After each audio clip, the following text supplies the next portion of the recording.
So one of the things I've noticed over the past couple of weeks and couple of months, as I've been at open houses, is especially from the younger crowd, they ask me like, "How did you get to where you are? What did you do? How did you kind of escape the daily 9 to 5? How did you escape the grind?" Basically, it's all good questions. My name is Jason. I'm a renovator turned realtor. I help people buy, sell, renovate, and rent right here in Toronto. Obviously, I'm not in Toronto right now. I'm in beautiful, sunny Saint Martin. That is one of those islands back there. Is St. Bart's in the background. So obviously, I'm not in Toronto right now, but you get the idea. That's a great question. So the manner in which I escaped the 9 to 5, the grind, was basically diligently. Um, if you think it's going to happen by accident, you're dreaming. If you think the government is on your side, you're dreaming. If you think that the government is going to help you, you're dreaming. It's not going to happen. And if you think anybody else is going to help you as well, you're dreaming. You're the first, last line of defense. Sorry, let me rephrase that. You are the first and last line of defense.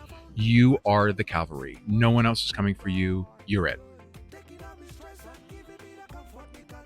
Hope that's clear enough. I cannot stress this enough, and I really want to harp on this point, and I'll scream this from the mountaintops, I swear to God, until the day I die. Unless you own something that the government can't print, you're fucked. That's basically it. And in this particular instance, what that means is, as a plane takes off here in the background, what the government can't print is something like real estate, gold, Bitcoin especially. If you're not already in Bitcoin, I strongly suggest you get into it.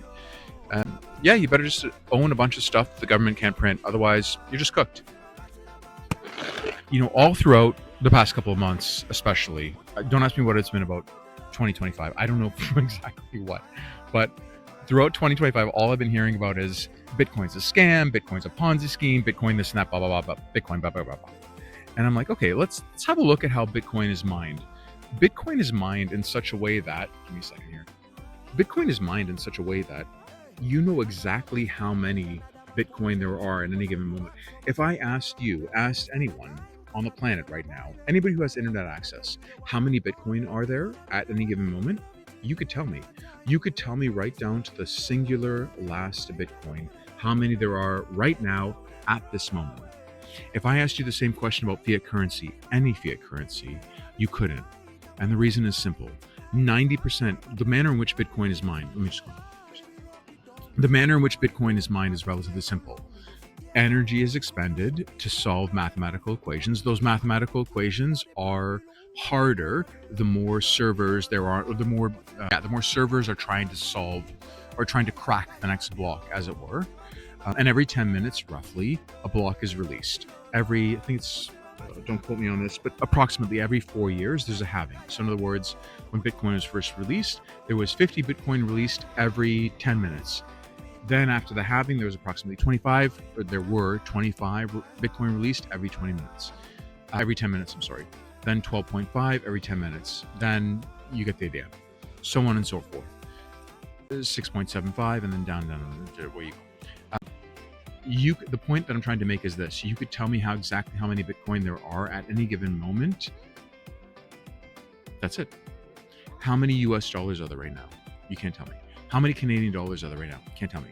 How many British pounds are there right now? Can't tell me. It's unfathomable to people that they honestly don't know how many coins or how many dollars of their particular currency there are at any given moment. For those people who ask me like, but the government's on our side, they provide all sorts of nice services and this and that.